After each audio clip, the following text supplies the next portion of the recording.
अस्सलाम वालेकुम जी। त हाणे असां डिस्कस करे था वठूं टेम्परेचर के हवाले से कॉन्सेप्ट वठूं स्पीड ऑफ साउंड जो कीअं। पहिरियां त स्पीड ऑफ साउंड जो असां फार्मूलो पढ़ी आयासीं। हिन बेसिस ते प्रेशर अपान में रो हिते हिकिड़ो टर्म अची वेंदो आहे लेप्लास करेक्शन के बेसिस ते gamma. This gamma is called adiabatic constant होंदो आहे। एडियाबेटिक कांस्टेंट होंदो आहे।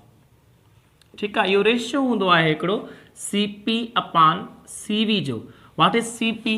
असां चवंदा आहियूं त कांस्टेंट प्रेशर ते हीट कैपेसिटी या स्पेसिफिक हीट कैपेसिटी चवण अञा बेहतर रहंदो। ठीक है, त specific heat capacity at constant pressure ऐं specific heat capacity at constant volume.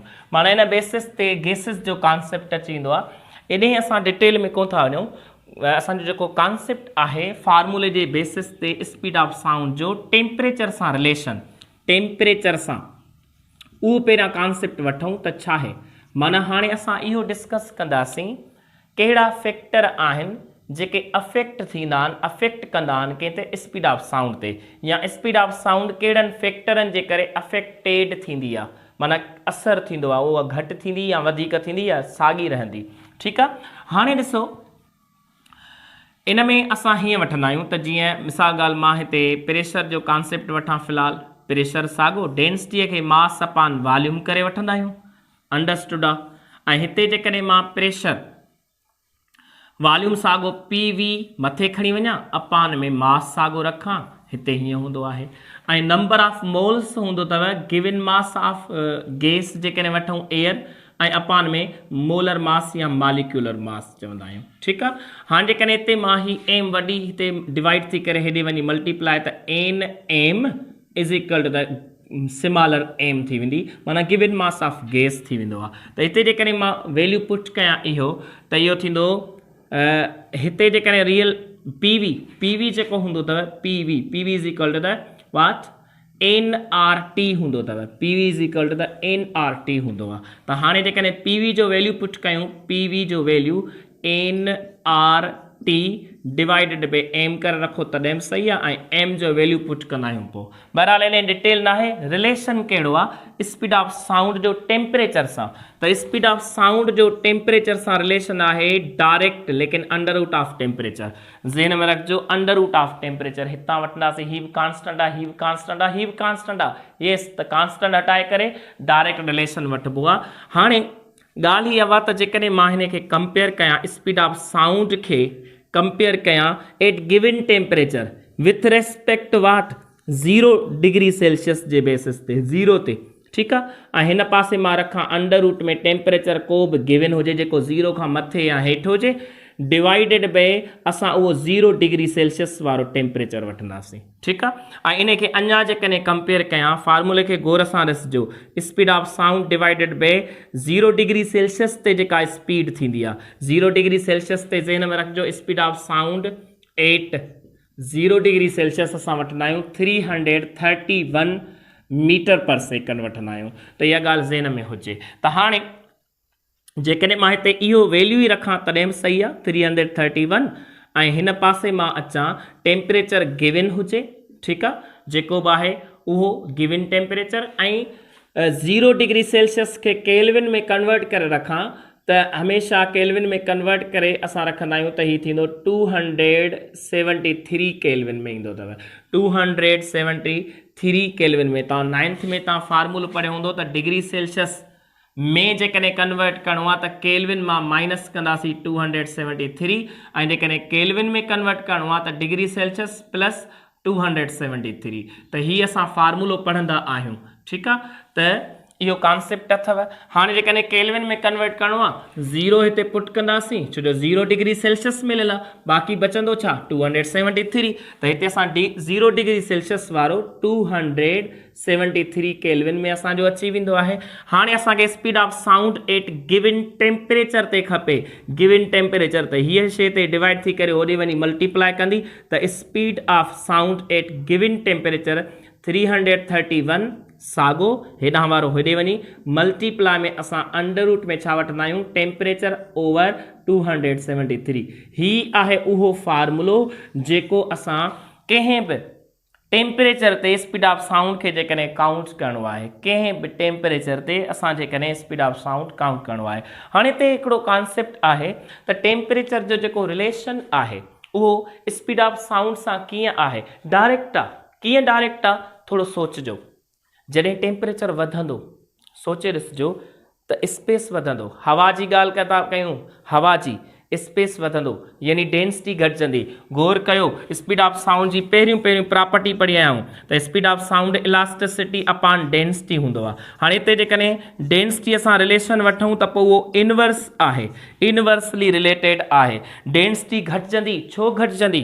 Temperature वधंदो, उन्हनि जी जेका एनर्जी आहे यानी कि मालिक्यूल्स जी, हवा जे मालिक्यूल्स जी एनर्जी वधंदी त हू जेकॾहिं हू थोरो डिस्टेंस ते हुया त हाणे हू ॿाहिरि वञण जी कोशिशि कंदा, माना स्पेस हुननि जो वॉल्यूम वधंदो एनर्जीअ जे करे, ठीकु आहे, थर्मल एनर्जी जे करे। त इन जे करे डेंसिटी घटि थी वेंदी। डेंसिटी घटिजंदी त उहे फास्ट मूव कंदा, फास्ट ट्रेवल कंदा। त इन बेसिस ते असां चवंदा आहियूं त गैसिस में जॾहिं बि असां टेम्परेचर जो सेंस वठंदासीं, छो जो असां हवा जी ॻाल्हि पिया था कयूं हिते, हा न, असां उहा उते बि ॻाल्हि कंदा आहियूं, लेकिन हिते हवा जी ॻाल्हि आहे, एयर जी ॻाल्हि आहे। त इन जे करे इनवर्स रिलेशन आहे, त डेंसिटीअ सां इनवर्स रिलेशन हूंदो आहे स्पीड ऑफ साउंड जो।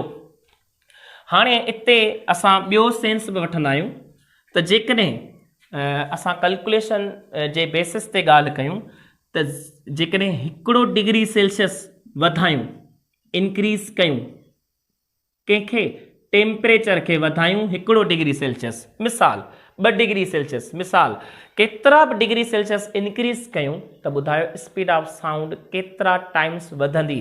त ज़हन में रखिजो 1 डिग्री सेल्सियस जे करे 0.61 टाइम्स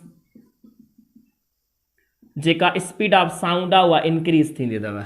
ज़हन में रखिजो इहा ॻाल्हि। हाणे इन खे ई फार्मूले खे जेकॾहिं जेतिरा बि डिग्री सेल्सियस वधायूं था, इंक्रीज़ कयूं था, त पोइ ॿुधायो जेकॾहिं इन जे बेसिस ते असां काउंट कयूं त केतिरी स्पीड वधंदी, छो जो डायरेक्ट रिलेशन आहे।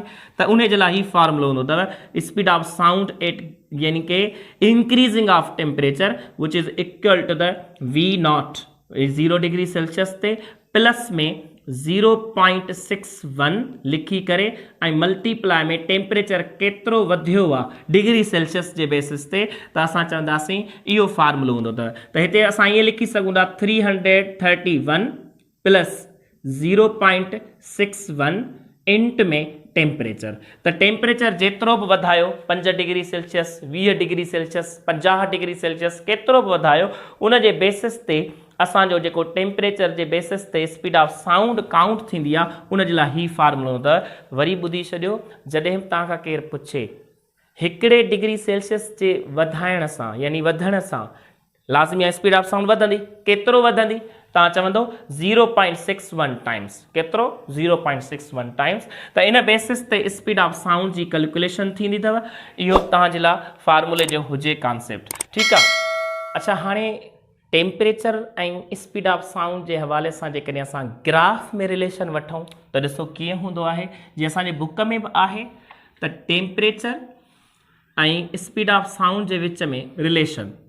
हाणे हिते सपोज़ जेकॾहिं असां 0 डिग्री सेल्सियस वठूं, हिते 20 डिग्री सेल्सियस वठूं, हिते 40 डिग्री सेल्सियस वठूं, 60 डिग्री सेल्सियस, 80 डिग्री सेल्सियस या 100 डिग्री सेल्सियस डिग्री सेल्सियस में, ठीकु आहे। अच्छा, स्पीड ऑफ साउंड ज़हन में रखिजो 0 डिग्री सेल्सियस ते असां 330 एवरेज करे वठूं। त हाणे अंडरस्टूड आहे असां 0 डिग्री सेल्सियस ते वठूं 0 ते, त पोइ असांजो वैल्यू जेको आहे उहो सपोज़ हिते आहे असांजो 320 ऐं हिते जेकॾहिं हुजे असां मिसाल ॻाल्हि गैप वठूं 330 ताईं वठूं, त असांजो जेको 0 डिग्री सेल्सियस ताईं ग्राफ स्टार्ट थींदो उहो हितां स्टार्ट थींदो, पोइ आस्ते आस्ते वधंदो वेंदो। लाज़मी आहे ग्राफ इहो स्ट्रेट लाइन जो मतिलबु आहे त जीअं जीअं टेम्परेचर वधे थो तीअं तीअं स्पीड ऑफ साउंड बि वधंदी। त पोइ जेकॾहिं जीअं जीअं टेम्परेचर वधायूं था त 330 में बि स्पीड ऑफ साउंड 40 ते अलॻि थी वञे ऐं 60 ते अलॻि थी वञे, 80 ते अलॻि थी वञे ऐं 100 ताईं अलॻि थी वञे। त ईअं ई असांजो जेको वैल्यू आहे उहो वधंदो वेंदो। पोइ थी सघे थो 340 थी वञे, 380 थी वञे या 400 ताईं असांजो अची सघे थो। त इन बेसिस ते ॻाल्हि आहे त जीअं जीअं टेम्परेचर वधंदो स्पीड ऑफ साउंड बि वधंदी, जीअं जीअं टेम्परेचर वधंदो स्पीड ऑफ साउंड वधंदी। त इहो रिलेशन अथव। ग्राफ में असांजे बुक में थोरी मिस्टेक थी वई आहे, प्रिंट मिस्टेक चई सघूं था। त हर जॻह ते स्पीड ऑफ साउंड 400 आहे, त 0 ते त 400 कोन थी सघे, ठीकु आहे। त असां नथा चई सघूं ईअं। असांजो ॾिसो 25 डिग्री सेल्सियस ते 346 आहे, 25 डिग्री सेल्सियस ते, यानी असां जेकॾहिं रूम टेम्परेचर जी ॻाल्हि कयूं, मोस्टली असां रूम टेम्परेचर 20 खां 30 जे विच में वठंदा आहियूं, 20 खां 30 जे माना अंडर वठंदा आहियूं, पोइ उन में असांजी रूम टेम्परेचर वारो असां कॉन्सेप्ट वठंदा आहियूं, रूम टेम्परेचर, ठीकु आहे। त इन बेसिस ते जेका असांजी स्पीड हूंदी आहे 343 खां 346 ताईं, ठीकु आहे, मिसाल या 350 ताईं, 350 ताईं वठी सघूं था। त हिते हिकिड़ो सेंस आहे त 346 25 डिग्री सेल्सियस ते आहे, 25 डिग्री सेल्सियस ते आहे। त हाणे हिते ॻाल्हि सम्झ में अचे थी त लाज़िमी आहे जेकॾहिं असां हर जॻह ते 400 वठंदासीं त कोन थो ठहे न, त इन जे करे इहा प्रिंट मिस्टेक थोरी थी वई हूंदी, ठीकु आहे। त इहो कॉन्सेप्ट आहे। हाणे अॻियां जेको आहे त स्पीड ऑफ साउंड जो ह्यूमिडिटी जे बेसिस ते ॻाल्हि कयूं, माना एयर में, हवा में ह्यूमिड एयर, मॉइस्चर जेकी गैस हुजे, हवा हुजे, मॉइस्चर हुजे, ठीकु आहे, वेपर्स वारी, ठीकु आहे। माना हाणे हिते ॻाल्हि कयूं त ड्राई एयर छा आहे, ख़ुश्क हवा, ऐं जेका ह्यूमिड एयर आहे यानी वेपर्स वारी, उन में कॉन्सेप्ट छा आहे। ड्राई एयर में नाइट्रोजन मोस्टली एंड ऑक्सीजन जो अमाउंट वधि में वधि हूंदो आहे।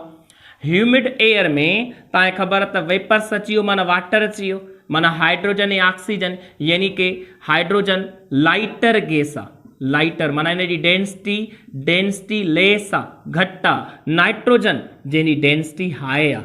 असां इहो सेंस पढ़ी आया आहियूं, speed of sound is inversely proportional to the what, density आहे, ठीकु आहे। त हाणे सोचे ॾिसो, डेंसिटीअ जो रिलेशन स्पीड ऑफ साउंड सां इनवर्स आहे।